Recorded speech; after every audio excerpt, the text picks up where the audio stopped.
বন্ধুরা, আমি এখন আছি একটা ড্রাগন বাগান। যদিও এই বাগানটা আমার ফ্রেন্ড নাহিদের। আমি উত্তরবঙ্গের বেশ কয়টা জায়গা ঘুরেছি, যেমন রাজশাহী, রংপুর, দিনাজপুর, নাটোর। তো সবখানে ঘোরার সুবাদে আমি একটা জিনিস উপলব্ধি করতে পেরেছি, সেটা হচ্ছে এই যে বাংলাদেশের ড্রাগন, এই ড্রাগনের মোট চাহিদার 1/3 কিন্তু রাজশাহী, নাটোরে যোগান দিয়ে থাকেন। কারণ ওইখানে ড্রাগন, আমি এত পরিমাণ ড্রাগন দেখেছি যার দাম তুলনামূলক একদম কম বললেই চলে। এখানে একটা ড্রাগন দেখতে পাচ্ছেন, মোটামুটি এটা পাকাপুক্ত, ফেটে গেছে। এটা যদি এখন না তোলা হয় তাহলে এটা নষ্ট হয়ে যাবে। সবে ড্রাগনের সিজন শুরু, এখন জুন মাস চলতেছে, ড্রাগনের সিজন শুরু। আর আমি এখন যে লোকেশনটাতে আছি এটা হচ্ছে খাগড়াছড়ি জেলার রামগড় উপজেলায়। রামগড়ে যে হর্টিকালচার আছে, হর্টিকালচারের কাছাকাছি প্রায় 1 একর জমি নিয়ে এই ড্রাগন বাগানটা চাষ করা হয়েছে। তো বলা চলে খাগড়াছড়িতে এটাই সবচাইতে বড়।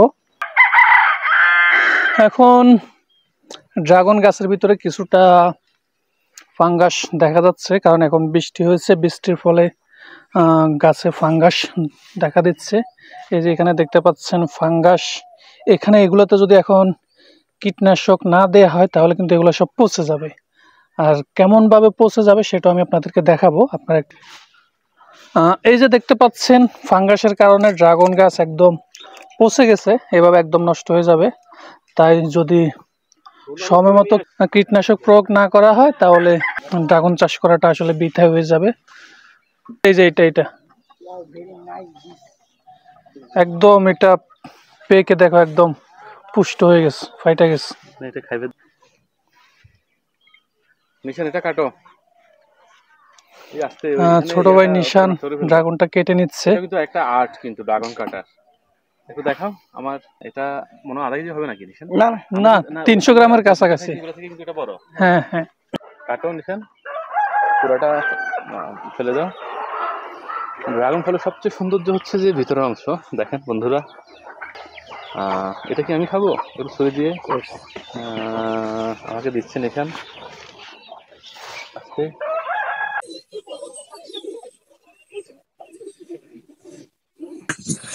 তো বন্ধুরা, যেটা বলেছিলাম, যদি ঠিক মতো কীটনাশক, সময় মতো কীটনাশক প্রয়োগ না করেন তাহলে গাছগুলো ডাইরেক্ট এরকম ভাবে একদম নষ্ট হয়ে যাবে। আর গাছ না দুনিয়াতে ড্রাগন ফল 1 একর জায়গা নিয়ে ড্রাগন বাগান।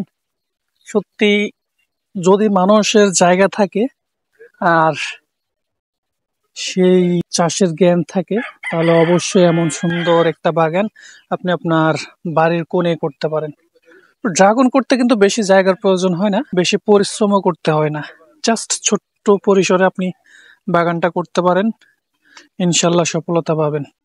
আমি মনে করি আমরা যারা বেকার ঘুরতেছি, বেকার ঘোরাফেরা না করে আমাদের বাড়ির আশেপাশে ছোট্ট একটা জায়গার ভিতরে আমরা ছোট পরিসরে এই বাগানটা তৈরি করতে পারি।